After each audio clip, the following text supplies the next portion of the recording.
What up, y'all? Today we hit some squats and some deadlifts with Marky Mark, aka Mark Bell, aka the Marshmallow, aka the Honorary Shaolin Monk, aka the Fuzzy Eyebrow Caterpillar, aka the Squishy Butt.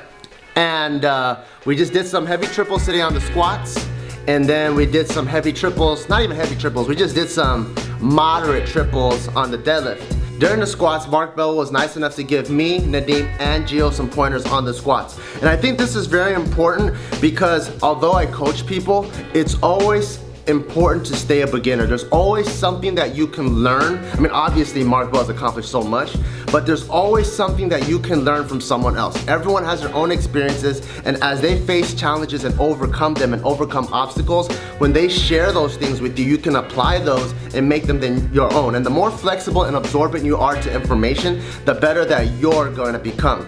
So although there's times where I'm like, you know what, I spent the last 5 years squatting like this, I've tried every single thing, but when Mark Bell would be like, hey, you know what, why don't you try this? I would still listen to him. Even though in my mind, I'm like, you know what, I already fucking did this for 5 fucking years. I know that this doesn't work.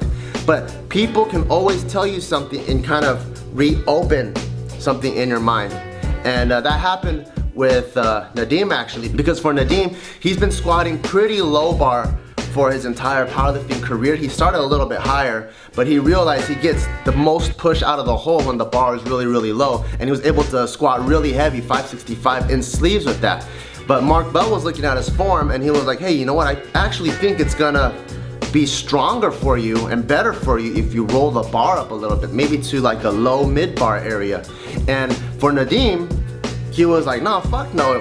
It took me a long time to realize that this is my strongest position. So Mark Bell was telling Nadim to roll the bar a little bit higher. And although that's counterintuitive to a lot of low bar squatters, they're like, dude, I started high bar, I rolled it down lower because it feels way stronger and I could grind weights out. Nadim immediately tried it. He rolled it up just a little bit and he was able to stay just a little bit more upright and not have to good morning the weight as much. So it's really important to remain a beginner at all times.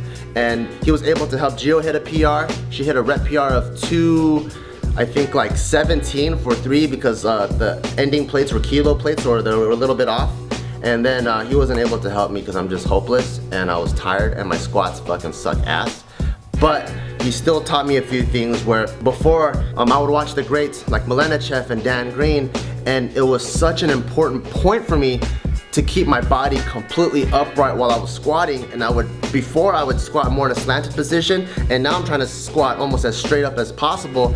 And Mark Bell, contrary to what I was believing, he actually told me, hey, it's actually okay to be down a little bit. And that actually feels way more comfortable for me. He was just telling me, whatever position you start in, you wanna make sure you maintain that position. And I think that was the problem that I had, where if I started here, I would end up being like here in the hole, and when I came up, it would end up being a good morning.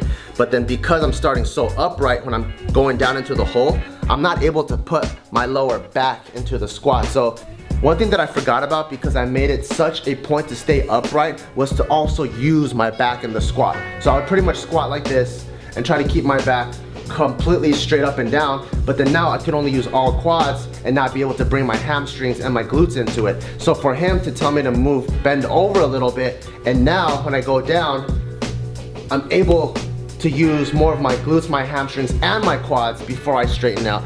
And that was something that, although it was simple and I used to squat like that, I actually thought it was wrong. So it's good to always remain a beginner and always to try to absorb and digest all the information that is given to you, because you might not even know, you might have done something right and you thought you were wrong and you changed it for the better, only to realize you were right the whole time. So thank you, Mark Bell and Silent Mike, for helping me, Gio, and Nadim with our squats and our deadlift dose.